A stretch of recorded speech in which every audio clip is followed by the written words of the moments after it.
Welcome back to the Cardiff City phone-in. Been a couple of weeks since I've been here, and wow, I'm devastated at the excitement that I've missed in the time I've been away. But thanks very much to Steve Wiggins for looking after the show. Done a great job. Thanks, Steve. So I've missed one goal, and I've missed a couple of points and a couple of draws. And as Jamie was saying earlier, we've got Jamie Anderson, Al Worth, and Nigel Blues on the show. Jamie, you were saying earlier about the fact that we're unbeaten in 3 games. In the last 2 games, we picked up a point in each. We even had a clean sheet in 1, so that's a bit of an oddity, yeah. But we're still not scoring, and we're still not looking like creating enough scoring chances. And we're better off, really, wouldn't we? Going for it and getting the odd win rather than, obviously, because we're running out of games. We draw every game. We're pretty well, down or thereabouts, aren't we? We've got to start winning. So, how are you kind of interpreting things at the moment? I think it's tough, isn't it? Because we're always looking over our shoulders. From minute one, we're already looking at who's playing who, hoping for results. You've got these 12:30 kickoffs that you're already going into the game knowing that certain teams have got results and where it puts them in the table. I think someone said the other day, I wasn't at the QPR, so I watched it back and stuff like that, and it was like, you could look at it and say, like you say, unbeaten in 3. It depends which glass half full or half empty you are. But in those 3 games, other teams around us that we've needed results for haven't gone, for us. So ultimately, those positives, as you could put them, have almost been sort of made to a negative because we haven't won games. Again, you've just mentioned there, you want to throw the kitchen sink at it, don't you? And at times it feels like, have we? Are we trying to throw the kitchen sink at it? But again, this is it's a worrying time, that's for sure. Yeah, and you're where are you at in terms of your positivity, Jamie, yourself? I'll go first, right? I'm going to say this. I'm going to say this, right? I just thought I'm going to say this. I do mean this as well. I know it sounds crazy. In my opinion, we're staying up, right? The Blues are staying up. That's my take, based on madness and following the club all these years. I think somehow we're going to do it. But how are you reading it, Jamie? Yeah, I think maybe it's my stupidity or whatever, but there's something that tells me by hook by crook we're going to find a way. And again, maybe that's desperation, most probably. Maybe that's insanity. Who knows? But it's just like we've got to look after our own business, haven't we? And we aren't, and we're not helping ourselves neither. So any little positives that we do get from a 45-minute performance or a 20-minute performance kind of is overshadowed by the fact that sides around us have got a 94th minute winner, i.e. Hull on the weekend. Yeah, because the other sides are kind of doing it, aren't they? Or they're starting to do it a bit more. Al, where are you at on this? You, without naming names, you were with a very positive fan on the weekend who couldn't even bear to stick around for the second half. I know, because it was so grim. What were you thinking at that point, and what are you thinking in general about how it's all going to play out? QPR were shocking, right? And as I said, I've spoken to some of their fans as well. They were poor, and they've been a bogey team for us. We've never really gone up and done that well. They were poor, and they were there for the taking. You could see how so many other teams have done so well against them. They were passing the ball to and from. They weren't attacking at all. I'm normally one of the most positive City fans, okay? But yeah, after Saturday, I am. I'm always saying, we'll do all right. I'm looking at the last remaining games, and I can see us finishing bottom of the table because everyone else has gone. They're picking up wins. We're not picking up wins. We're just not picking up wins. All right, Blackburn away, possibly we can say, well, okay, that was a good result, but that was on the back of losing to Luton at home. Sheffield Wednesday, great first half. Second half, they dominated, and now we've got to go to Preston tomorrow night. Do we honestly think we're going to get anything from there? If we don't get anything from there, the pressure is going to be on the players for Stoke on the weekend, and I don't think the players, especially, they just haven't stepped up, have they? And when the pressure's on them at home, I don't think any of them have really been in a position where they can say they put good performances in. So we could be this time next week. If we lose those 2 games, we're going to be a real state, aren't we? I just can't see where we're going to get anything. Sheffield United at home, away. West Brom at home, Norwich away. I just can't see it. Sorry. Normally I'm sweetness and light, but I just can't be this evening. It just doesn't feel like it. Coming off the back of Saturday, because it was such a poor performance. As I said before we came on air, 70 minutes before we had a shot on target. That doesn't tell you that we're going to be have the players to get out the position we're in. I'd like to see what Nigel thinks, because he's normally not. Yeah, let's hear what Nigel thinks. I think we all know we're in deep trouble. My confidence is about 30% we'll stay up. I think and possibly it'll be more to do with another team around us blowing up more than us getting the results. I don't think we're going to get to 50 points now, which is the magical figure, but you've sometimes got to look at reality. We've won 5 games in over 5 months, and now we're having to look at winning 2 or 3 of the last 5 to survive. And the only team we've beaten recently is Blackburn, who are the worst form team in the division by far. And look, last Saturday and this Saturday we had 2 draws.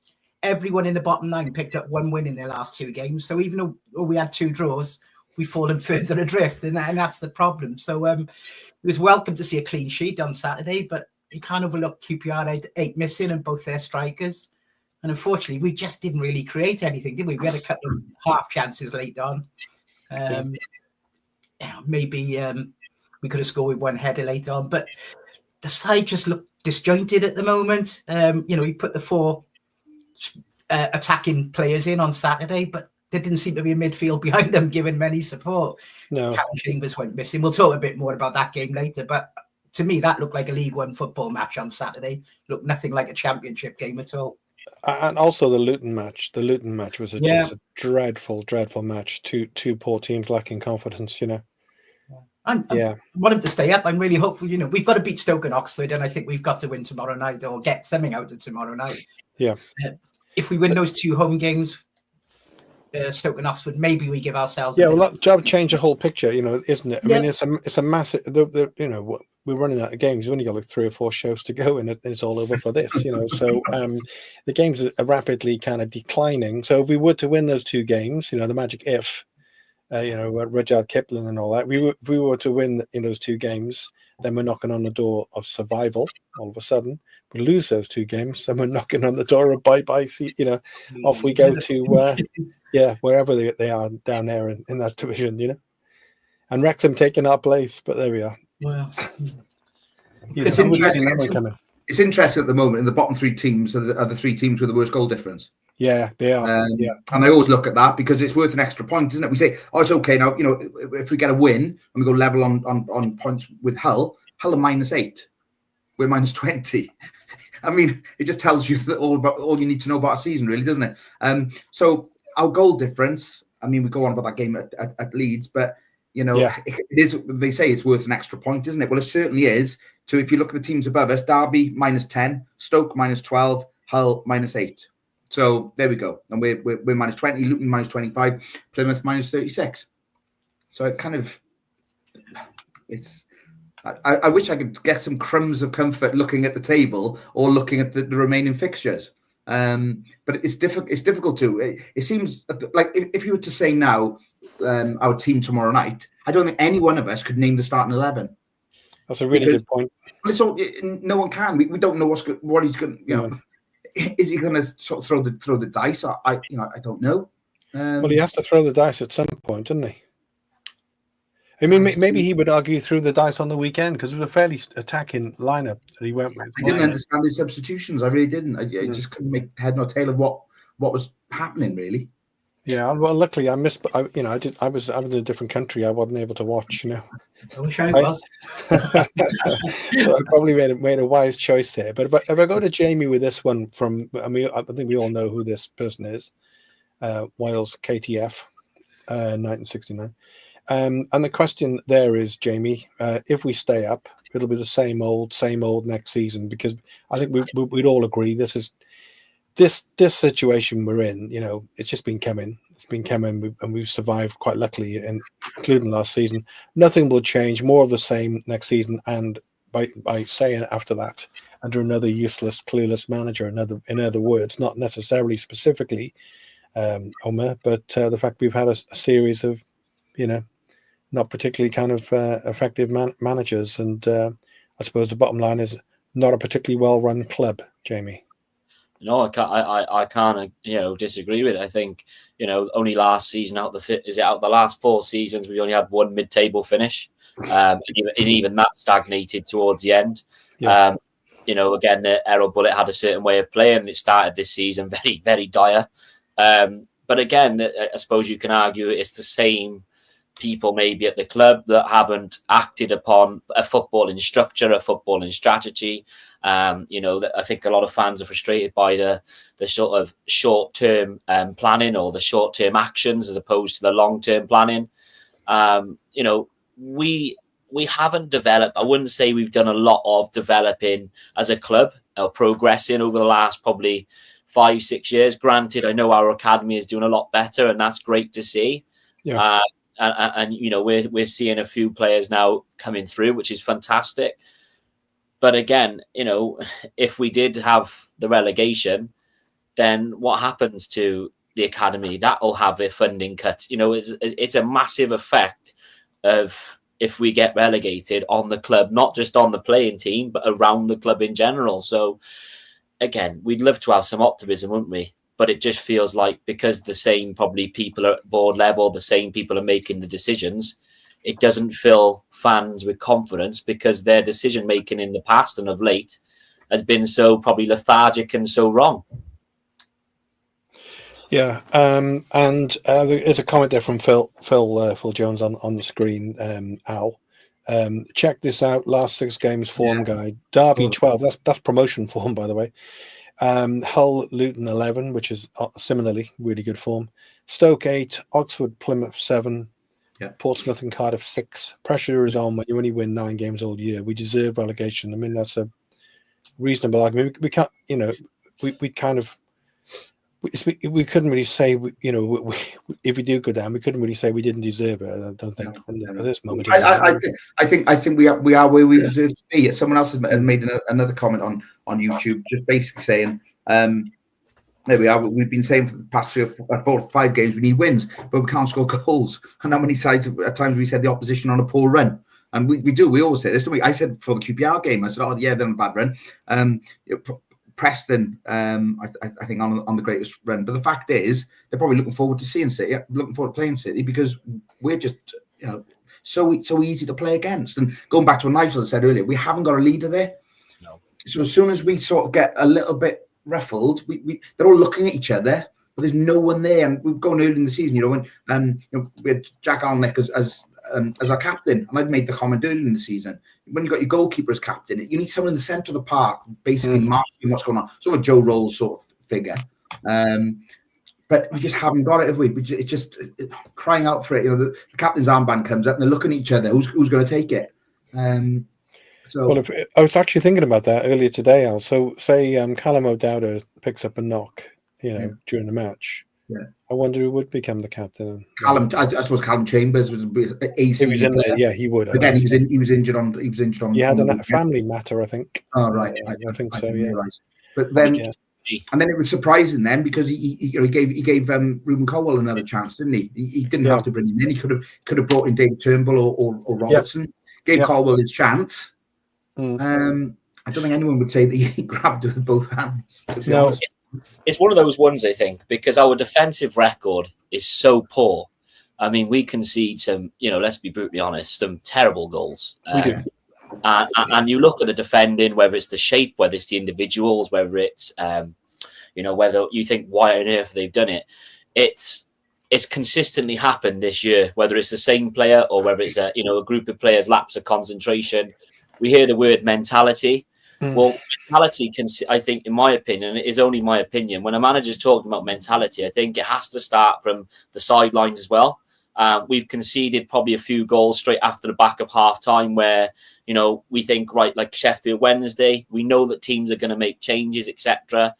We've been on top first half, and then all of a sudden it looks like a completely different side second half. And then you, like we said there, you're looking on the play, you're looking at certain players to sort of, let's say put something on somebody just to set a marker down for the other 10 players to follow.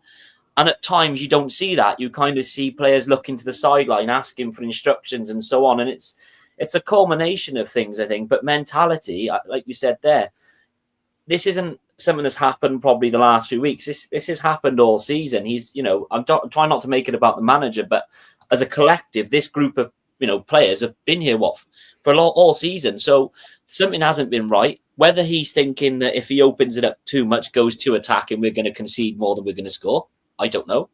But like you said, eventually you've got to go all in, haven't you? You've got to just go out for it, because otherwise, getting points, 0-0 draws, and a point here and point there, it won't do you any good. So I was thinking about something earlier, Jamie. I'll ask you first, and then maybe we'll spin around on it.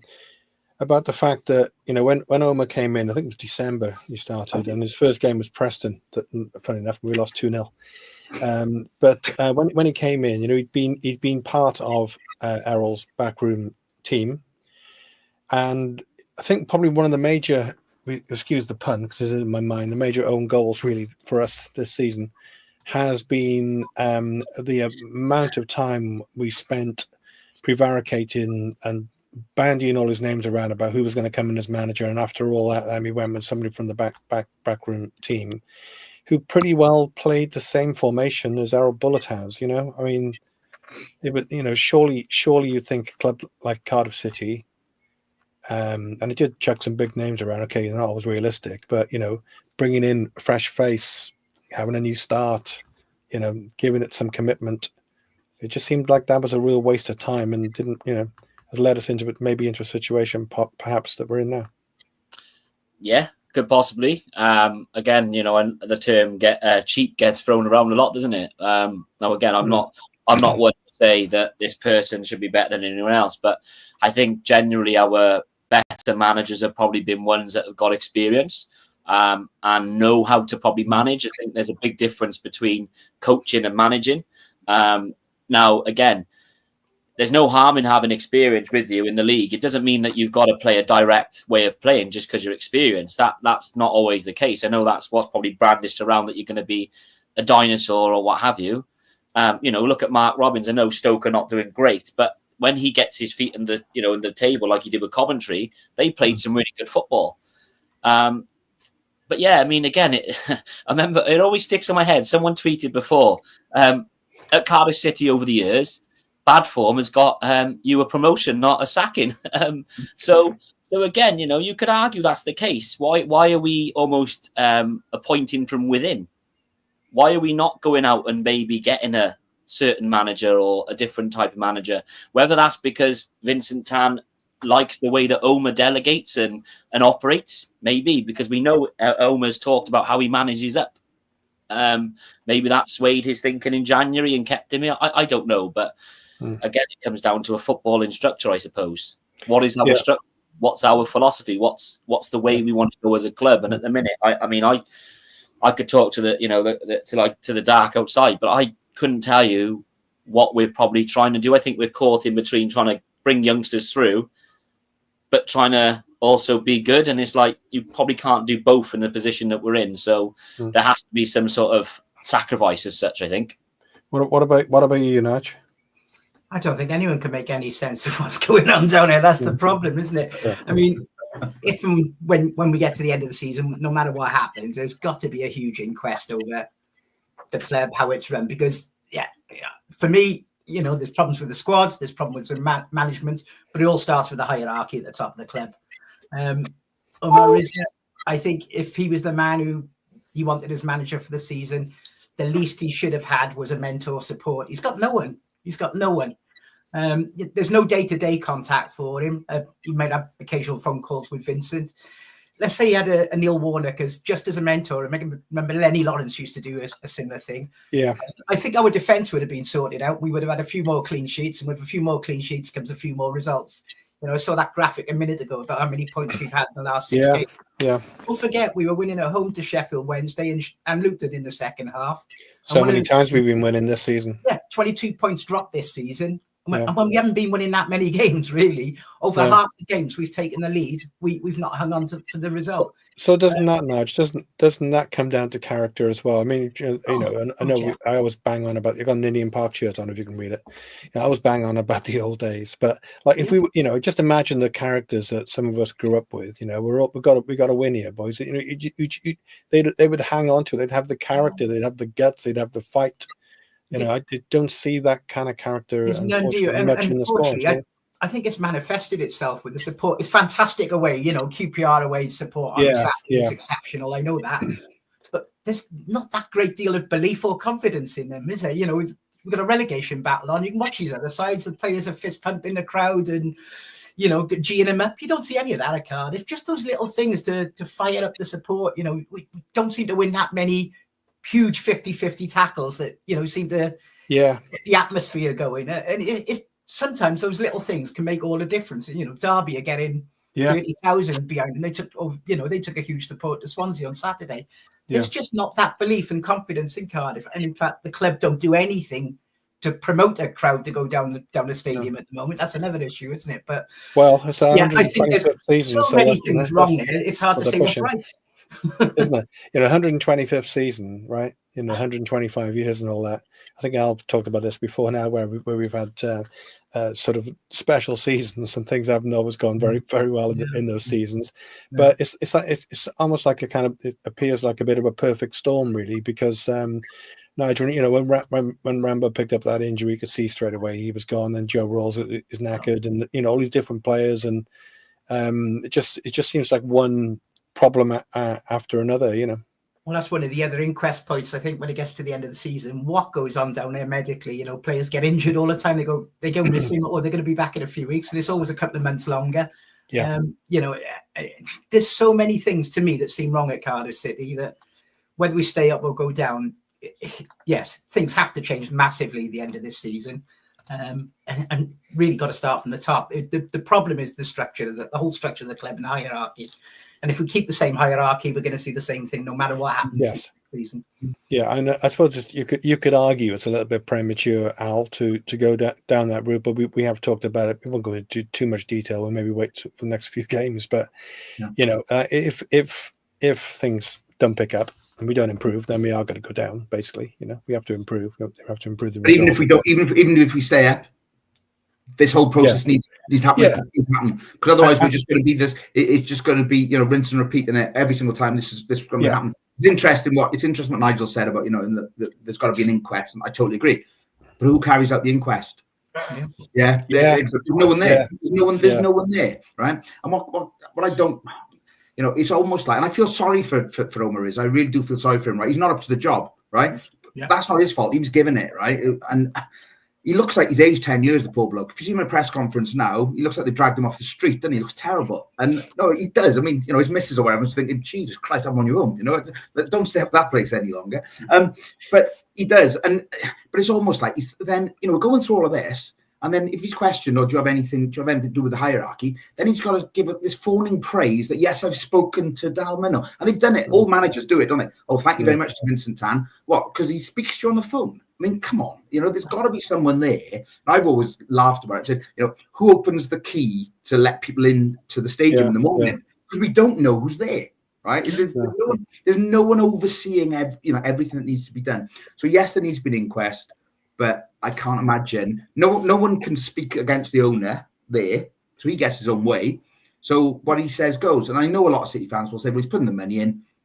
It's his baby, so he does whatever he wants. And a lot of people will say that, which then we go back to the supporters being split, because you've got those who think he can do what he wants because it's his money, and then you've got those of us who say, well, hang on, no, it's our club, not his club.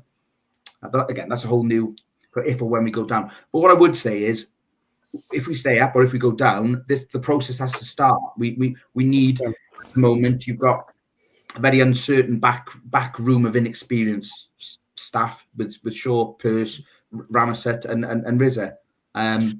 Who's pulling the strings? Who makes the decision? And sometimes, when we're doing, for example, substitutions, it's like they just throw player numbers in the air and just we'll just send him on. It's been very, very, very difficult. I hope we stay up. I'm not one of these who says, "Oh, I hope we go down to get a reset." I don't want that. I really don't want that. Financially, both nationally in terms of TV money, advertising revenue, locally, I've mentioned before, local businesses don't want to be associated with an unsuccessful football team. That's, you know, and I've spoken with them at the club before, and they said when we're not doing well, it's so difficult for them to get any form of income in. People don't want to spend money at the football club. Yeah, it's not cheap, is it? You know, football isn't cheap these days. Like Jamie said with his family, you're talking about before the show. You know, it's a lot of money. You know. But part of this goes back to the fact they're not doing anything to get fans in the stadium. Yep. You know, and if you're not getting fans in, how are you going to get commercial income? You know, but it's things, Nigel, it's really interesting, right? The little things that people perhaps say, well, why is the family stand always empty, right? I'm not. Yeah, I applaud them that they've got given cheap tickets for the kids to come in. But you know, once you bought that season ticket, you've made your money back in 4 games, right? So Swansea, Bristol City, and 2 others. No one else then can sit in your seat. Yeah. So that family stand is going to be empty for the rest of the season. Now, they should be looking to think, well, if you're not going to use it, sell your ticket on or whatever. But things like that, it's what the club has to look at. It's all very well giving away £99 season tickets at the beginning of the season. If you want an empty stand, because that's what you're going to get for most, you know, every Tuesday night. Things like this. But like you say, they don't do a lot, do they, Nigel, to just get to get anyone in, really, local businesses. Derby, you know, you say about Derby on the 30,000 is because they go out to local businesses and they give away free tickets to local businesses. Can you imagine City doing that? You know, I've worked with some big employers around Cardiff. I've never heard from anyone at Cardiff City. You know, you don't. But I can tell you the number of bars, restaurants, and places that get in touch with us, giving us offers all the time. Yeah. You know, you just do not see anything from that. And to be honest, you know, you start inviting business into the club, you'll not only win support, you can win repeat commercial business and income. You can get them to talk about it to other people. I just don't see it. But it's desperate. Instead of planning things, okay, and personal experience, right? The club got in touch with my business and said, right, okay, we got a golf day. Do you all want to turn up? And I said, when's this then? Oh yeah, it's the week after next. Well, you know, people have got stuff in their diaries, right? Yeah. It's comical, isn't it? Like you say, then you'll have a hotel, like I don't know, the Village Hotel or wherever in town. They'll be going to local businesses going, do you want free gym membership? Do you want to come in and, you know, and all of a sudden people have got other things to do, haven't they? They'll all go to the gym, they'll play golf, this, that, and the other. They won't be coming to Cardiff City and paying 30 quid a week for the privilege. So Vincent Tan, what I was going to ask you was, you know, Vincent Tan's has several other clubs, you know, a bit of kind of bagatelle going on with players moving around, as we know, from club to club. You know, he is the man who obviously made that decision for us to play in some bizarre color, which was a crazy idea, basically, and showed a lot, I think, in my opinion, a lot of cultural ignorance. But he's also the main financier of our football club. So as a businessman, you know, surely at some point he's going to, isn't he? Surely say, look, you know, talking about the management structure, and I mean senior management. You know, something's got to change. It's not just about the team and at that level. It's about how the club is run. You know, he's an experienced businessman. Surely he can see that. So, and what Nigel said about an inquest, whatever happens at the end of the season, you know, do you kind of see things changing at all in that way? Like Nigel said, I just don't know what's going on. I honestly don't know what's going on. It's like if Mehmet Dalman comes in, everyone has to say, oh, thank you very much for your time in speaking to us as supporters. I mean, you know, we don't have to kowtow to these people, but it seems like that's the way that they want us to behave, or have some respect and this, that, and the other. What I'm surprised about is if you go on, like, sort of, I don't know, Facebook or any social media channels, I would say that the support and opposition to Vincent Tan is becoming more like half and half that I'm seeing. Whereas I thought everyone just were anti-Tan. They're certainly not. I think a lot of people just go, well, find me a Welsh billionaire who wants to put the money in. And that's the stock answer, isn't it, every time? There wouldn't be a club without him. Find me someone local who could put the money in. And then no one's got an answer to that. And then we go back to square one. Do you want to come in on that, Jamie, at all? Again, it's which side the coin you on, isn't it? Like Al just said there. It is divided. Football is a game of opinions, as we know. Naturally, when things aren't going great, there are a lot more probably extreme and passionate opinions, and you'll have a lot of fight back for that. Again, he's done very, very bad things, let's say, in the past, and has he moved on from it? Things, yeah. And again, like I've always said, and what I will say is, I'm no businessman, but surely you'd have the right people in there to make your business as A, profitable, or B, as prosperous as possible. And yet it seems like with our football club, none of that has happened. Now, again, I know people might say, he's waiting for the money from this, this court case, and that may possibly be the answer, which he is probably in his right to do so. And again, that's another case of opinions. You could go off on another tandem on that. But again, like, you want to see accountability at the football club. You want to see some sort of, right, we've done this. This is our plan. And I'm not telling us, expecting as fans to be told what's happening on the training ground or whatever. But like Al touched upon there, if Mehmet Dalman comes out, that shouldn't be just a one-off sort of, oh, hello guys, I'm turning up at X, Y, and Z date. That should be something that fans are, it's our club. This is the club that we invest our money, whether it's £10 or whatever it may be, into. We love this club. So many people could go and support all those big sides in the Premier League. That's fine. But it's our club. And it is a worry. I am genuinely worried, because the big thing for me is, if we go down, is he going to be thinking, I'm going to pull the plug because, it's not good? And if so, why is he, why is he thinking that? Why has he done what he's done this season, for example? And if we stay up, well, why are we continuing to go on the same cycle every season? What's going to change? And again, I can't see anything changing. In my honest opinion, I can't see anything changing with the club. Did you want to add anything to that, Nigel? It's a strange one with Vincent Tan, isn't it? Because this is the first season in my life I've never gone to watch City away. And until we went red, I used to do 15 to 20 aways, and now I just do 1 or 2. And this season I haven't done any at all.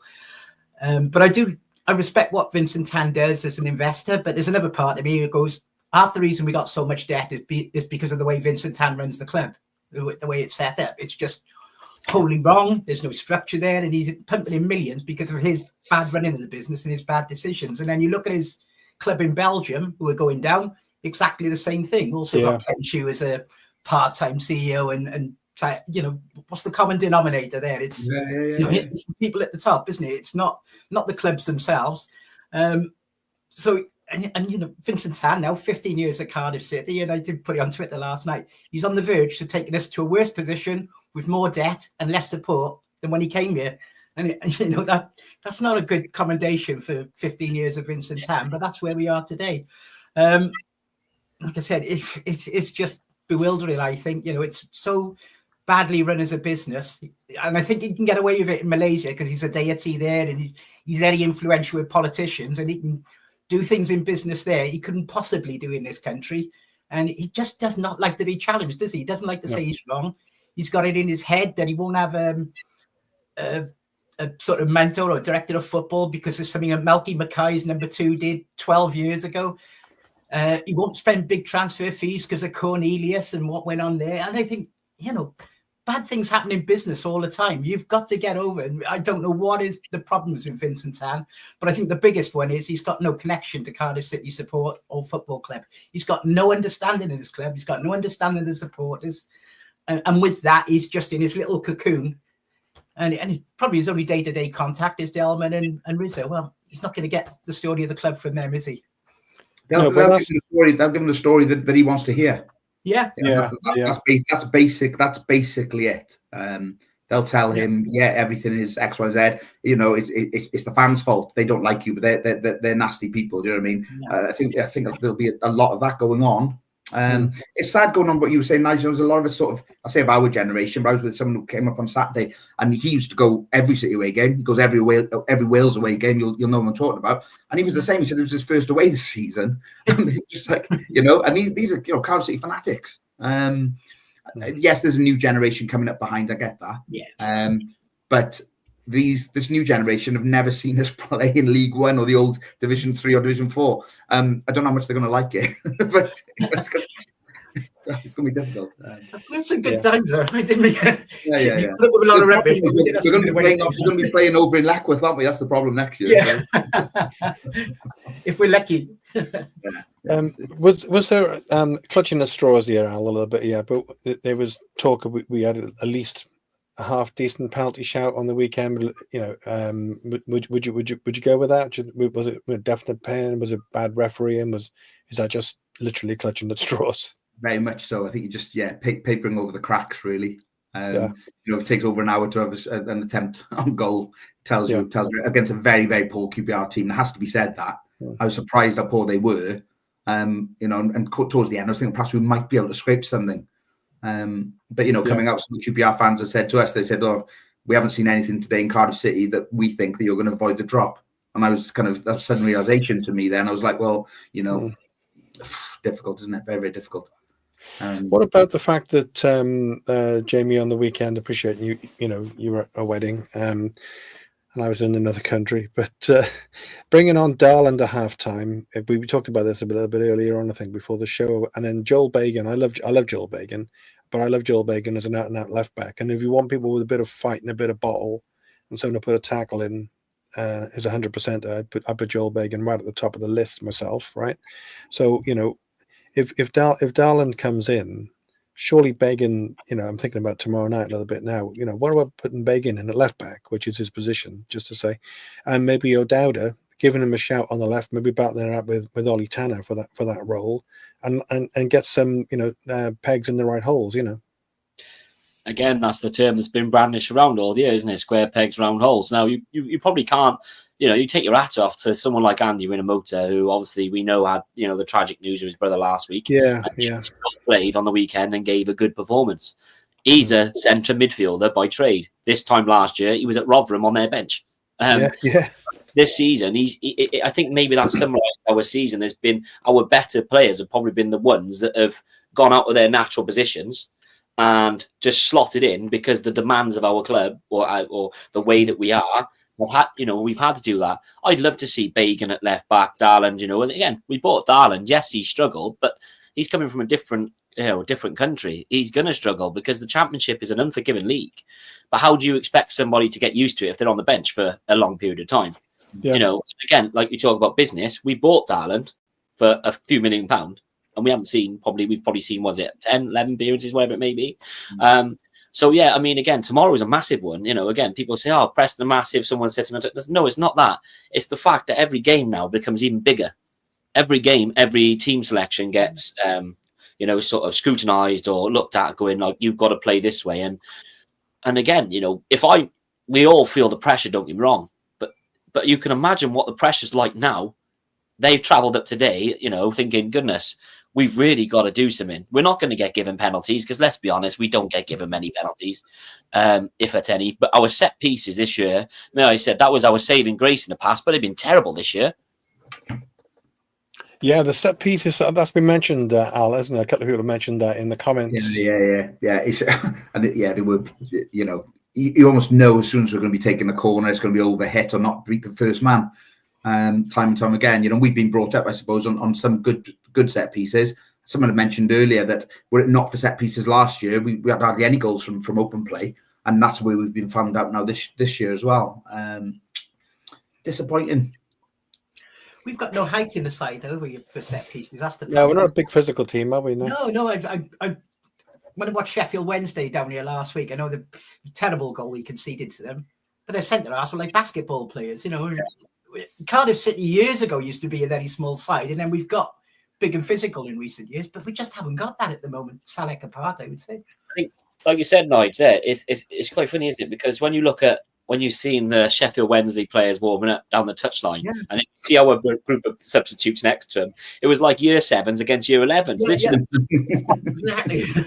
But again, you could see almost the way in which they were going to play against the second half, because we were probably, speed-wise, we were at it, weren't we? You know, we've got some really good smaller players who are agile, etc., whereas they've got big physical players. And I think at times, especially now, probably Preston tomorrow, they're going to go a bit more direct. And like we said earlier on, there's no goodness, God-given way to win a football game. I think, especially in our position that we're in now, tiki-taka and all this Pep Guardiola-esque football goes out the window. Results matter. And if that means just kicking the ball, 10, 15 times down the channel for Isaac Davis to run onto and get throw-ins and whatever, then that's what we've got to do. Because a lot of the time this year, I think we've played ourselves into horrible positions, whether that's Ethan Horvath or our goalkeepers passing into no man's land or whatever. But again, we've got a side that's probably a bit predictable to play against. And like you said, very predictable, I would say.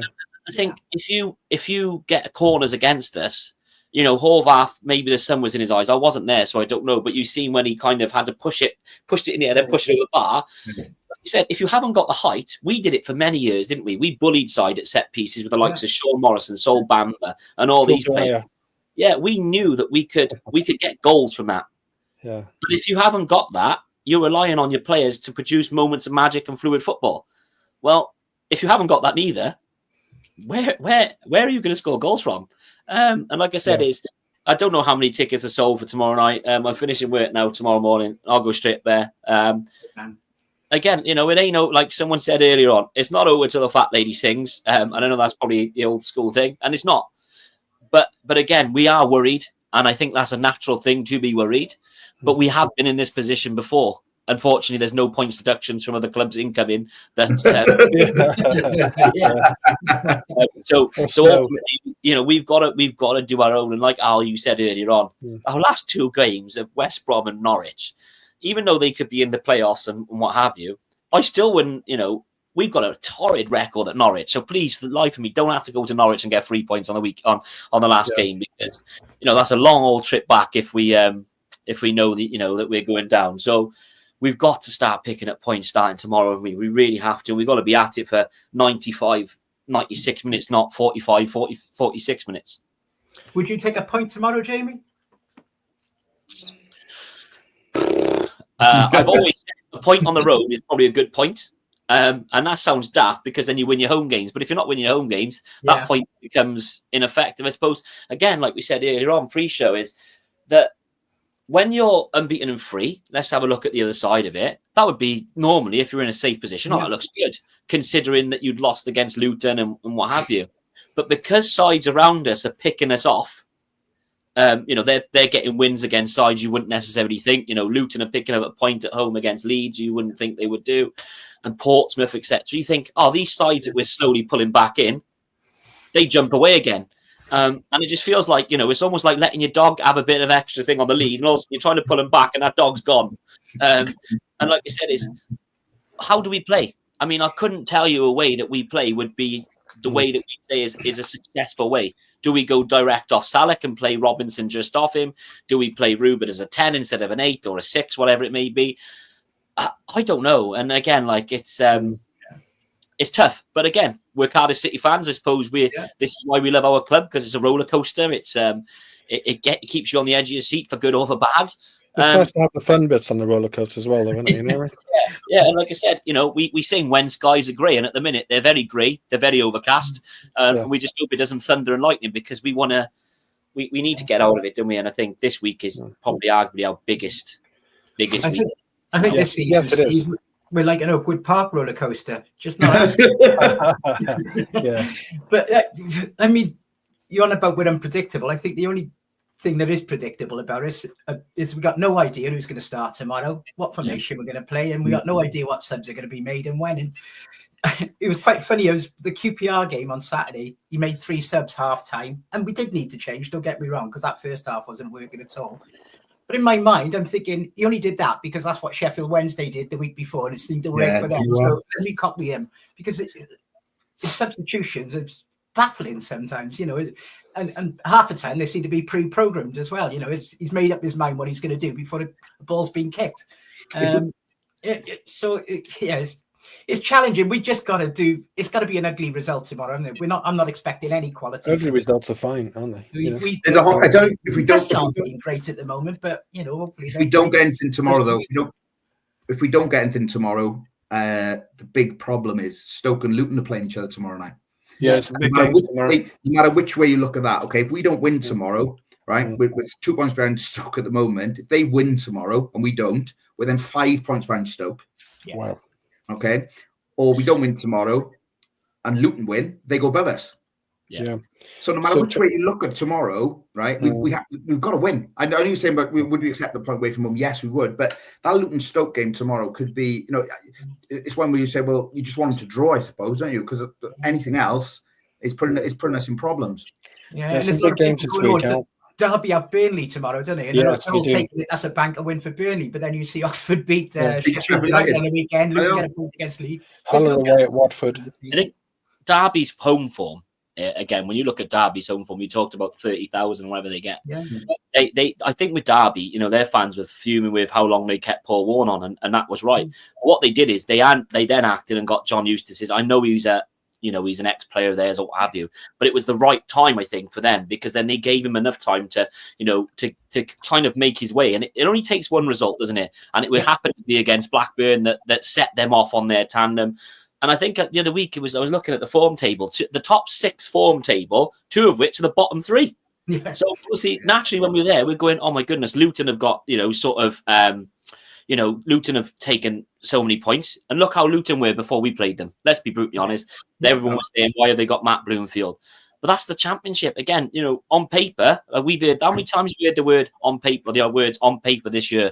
On paper, we shouldn't be here. Well, unfortunately, what are we now? 40 games into a season? We are where we are because of how we've played. And I know when we play very well, we play very good. But again, we haven't seen it enough for long enough to be able to pick up the points. And like you said, is tomorrow. I mean, last year, was it Al? We won, is it 2? We scored 2 goals in the 95th and 98th minute or something like that when to Preston away. And I think we all fell from the top row in Preston, right at the back as this all the way down. If you ask me now, would I be up for that? 100%. I think no matter how we win tomorrow, we have to win, I think. Yeah. But again, you've got to take care of your own house before looking at everyone else's, haven't you? Because absolutely, Omar Rizza must be be literally like now tonight thinking, like you said, who do I play? Well, unfortunately, as much as where we are with Omar Rizza, he is the manager. He's the one who has the casting say, or at least we hope that it's 125th anniversary. Nobody wants to be known as that player or that manager or part of that team that made the wrong type of history. And again, like you said, anyone like League One, we've seen how many teams struggle to get back up. Yeah. And I don't think, in my honest, heart, I don't think we would. No, we certainly wouldn't do a Birmingham. Jonathan Davis, I don't think, made the comment here. So, John, thanks, by the way, for pointing out the comment he made about Rizza's first game. Thanks for you're right with that. I heard the goalkeeping coach, whether we can't verify this, is coaching set plays, for instance.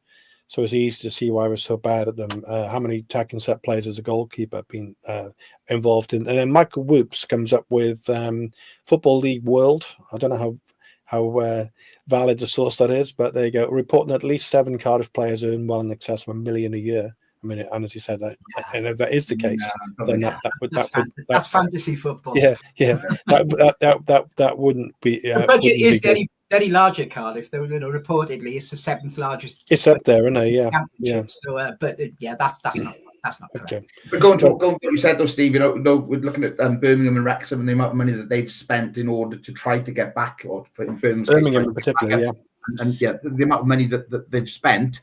So if we did go down and Vincent Tan decided to carry on owning the club, then he won't be able to do it on the cheap if he wants to go back up. And this has been shown, it's going to be. The comment down, but perhaps we will. I don't know. The comment there about the set plays, I think if you look at it, and correct me if I'm wrong, but when you see a defensive set play, especially, I know Gavin Ward is one of the first ones shouting and screaming. You can see him on the sideline shouting and screaming. Yeah, I get that. So whether that's defensively him, I don't know. But in terms of attacking, like we said, if it is him doing the attacking, which you would hope it wouldn't be, considering he's a goalkeeper, then but definitely defensively, I'd say he probably has a say in it, because you can see him barking instructions, to players where they should be, etc. Which Yeah. Loads and loads of comments coming in. Thanks for that. I mean, it's really getting to the nail biting time now. Willock and El Ghazi, Nigel, didn't appear to be in the last couple of squads. I don't think El Ghazi came in for that one game against Sheffield Wednesday. Didn't do great. Haven't seen him since. Willock, not even against his former club. And then, You got Simic, who, interestingly, the under-21s played today. They won 4-2. Simic wasn't in the squad. And there's been that, those comments in the press about I'm ready to play.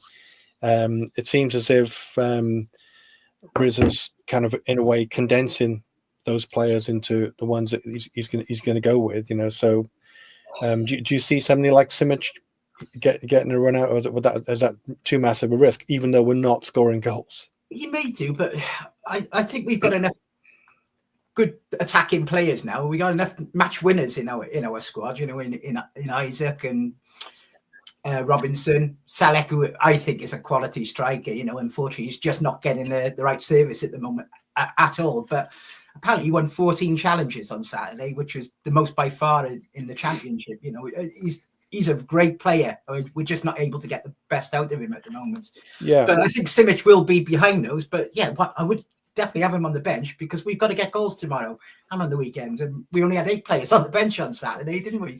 Well, we had Mate on the bench, and again, he did score the other week. Mate did have a good chance for a header right at the end on Saturday, but he put it over. But not to pick on Mate particularly, because he has been picked on. No, it wasn't. He did have quite a good chance that he made on Saturday that he put over the bar. But I think we've got players. What for me, where we're struggling at the moment is what's behind them. There's nothing really happening behind them. And I know we spoke at pre-show about Robertson. And he's a sort of player in this sort of battle who should be buzzing all over the pitch, but he's not getting a look in at the moment. I don't know what's going on there. I know it's a bit of injury, maybe a bit of form.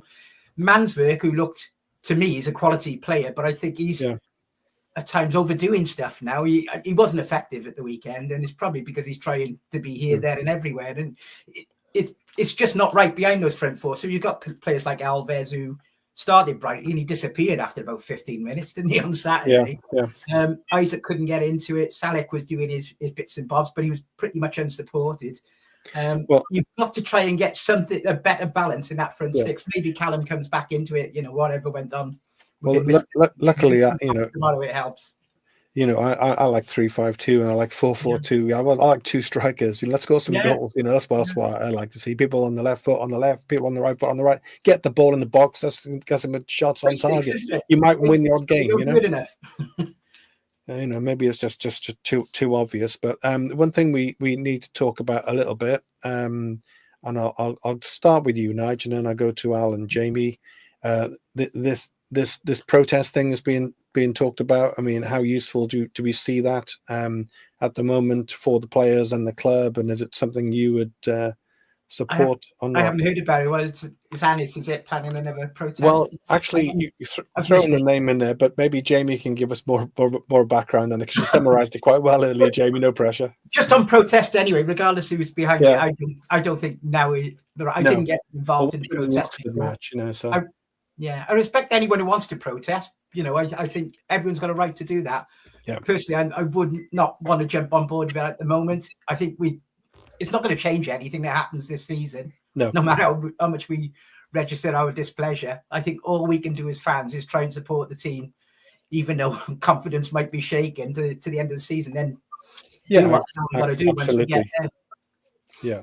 And Jamie, you kind of summarised it quite well earlier, and I'm asking you in particular because you're notable with your family. You are the famous Andersons. Traveling around the country following Cardiff City, and spending all that money and all time and everything. So I'd love to hear your opinion on it. Well, we're just like anyone, Steve. Again, there's many families that do it, but on that sort of where you said about the protest, I think the Central Standard puts them in as a statement. So the Tan Out and Sack the Board group have organised another 2 protests for home fixtures for Oxford and West Brom games. The details are as of followed. Meeting point, the Admiral Napier pub, as it was last time, I believe. 90 minutes before kickoff, and then in March we'll go towards the stadium for the Oxford and West Brom game. Now, again, like Nigel hit the nail on the head there, everyone has a right for a voice and everyone's entitled to do as they so please, whether they're on it or not. I personally won't be, because my daughter, with her autism, she loves just to, every game, see the players, etc. So I won't be on that. But again, I can see why fans are probably frustrated. They're annoyed. They're probably worried more than anything as well with what's going on at the club. And like you said earlier on, Al, if there's another, there's a demographic of fans now. We've probably got a lot of younger fans as well through, so they wouldn't have experienced, like you've said, the older days and and so on and so forth. So I completely understand it. My big thing is, I think as fans all season, we've been getting behind the team as much as we can. It's never easy financially. It's never easy on a Tuesday night or whatever it may be when you've got children to go down the stadium for whatever reason.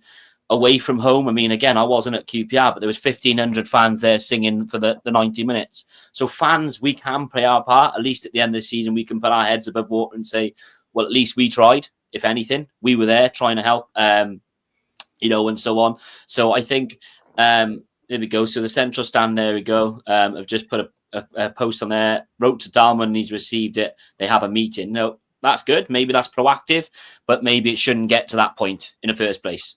Yeah. Like you said earlier on, Al, about whether Mehmet should almost be more proactive with his meetings with fans, etc., especially the supporters club, the trust, etc. They should be probably more involved. But again, long-winded answer for me, I know, but I won't be there, but I respect everyone who is there, because we all want the same for the club, don't we? We want to have a club that's fighting fit, is sort of working in the right way, and with no passengers who are either just getting by from from investment or whatever reason it is, apart from being what it is for the club. But again, keep supporting the team. That's what it is. Keep supporting the team, because ultimately we can play our part.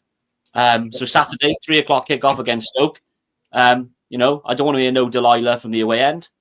Let's back, whether you like it or not, let's hear the drum banging and let's sing for 90 minutes, and hopefully we can get we can get a win, shall I say? Another win. Yeah, I was going to say, it's a bit premature, that, isn't it? We've only got a couple of minutes, so just one other thing to talk about. Firstly, Al, what's your briefly your opinion on this protest stuff at this point? No, not for me this time of the season.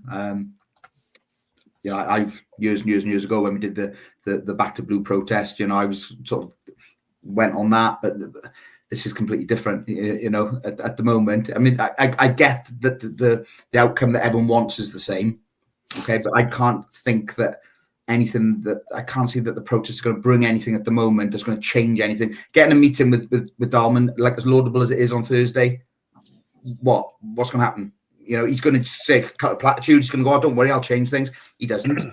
But again, I as the boys have said, it's everyone's right to protest, and that's not a problem if they want right to protest. But for me, I think it's the wrong time of the season. I think someone said earlier about hitting Vincent Tan's pocket. Well, do you think people would perhaps want to hit his pocket first game next season? Because that's you've got more of a run in then, I mean, to organise things, to show the displeasure that we've got. That's assuming he's going to be here. I'm concentrating at the moment. I want my concentration is I want to stay up. Vincent Tan's already getting hit in the pocket because there's not much of a walk-up crowd going on down here these days. When you look at the crowds, it's mainly season ticket holders and a few hundred on top. So he's already feeling the hit. I'm sure of that. Yeah. Okay. And I think again, talking of the 125 years, they made a massive mistake that launched 2 wrong away kits. That we've only won once away in an away kit this season. Would you believe? Never won away in the grey kit. There you go. What I'm saying is people haven't gone out and bought them. Although Nigel's got one behind him with a Chinese website. Yeah, Chinese website. Yeah, I just don't think people have. I couldn't hear you there, Nigel. We'll edit that bit out. Right. Well, we'll just whiz around the obvious thing. We got Preston away. We got Stoke at home. The 2 massive games. Someone just said one of the fantastic comments tonight. Thanks very much for all the comments, talking about like Jamie said, what a massive week it is, and the games we got to get something from. So Preston and Stoke, Nige, points haul. Well, I think we've got to get the full 6. My confidence we're going to do it isn't great. 4 has got to be a bare minimum. Lose tomorrow, and I think it's not the end. It's not the end if we lose tomorrow, but it's not far off it. But it would, as Al said, if those other results go against us, there's massive games. Also, we got Stoke, Luton, Oxford, QPR. It's all tough week. Those last 2 are horrendous, aren't they, for us? Yeah. You might hope that West Brom have fallen away from the playoffs by the time we play them, but we still got to beat them. You know, ironically, win the last 3 home games, and that might be enough. But yeah, good call. I've got confidence we can do it. Al? If the performance against QPR has anything to go by, I don't think that we'll get anything from either game. I think there was just a team just missing confidence there completely. I can't see us getting anything at Preston. If we can get a draw against Stoke, I'd be amazed. I've never been so despondent. I say I've never been so despondent, but it feels that in recent years, I've never felt there's no player there you think is going to change things for us. You know, previously you'd have a set piece where you think something would happen. It's just nothing there at the moment at all. Okay, Jamie? I think a minimum of 3, but that's a bare minimum. But like Nigel said there, I think you've got to hope for 4 to 6 really, and with other results going our way. So it's a recipe, isn't it? You know, it's not just one individual thing. But unfortunately, if you say it in this moment in time, a lot of people will probably be thinking the opposite. Results haven't been going our way. But whilst it won't condemn us, it'll go a long way to condemning us if we don't get a good set of results. But again, it ain't over till the fat lady sings, as one of the comments came in. So, yeah. Fair enough. Warming her vocals, so isn't she? Yeah. Well, I mean, just to put a little bit of positivity in there, Al. A number of times where we've been like this one week, and then the next week we've got a couple of great results, and we're all grinning. So let's hope that's the case. That's happened in the past, isn't it? We come on the next week's show, and then all of a sudden we forgot what we said the week before, and I'll be there going, "Oh, my Rizza's a footballing genius." Let's hope you're right. Cheers, guys. Thanks a lot. Cheers. Thank you. Boys. Bye.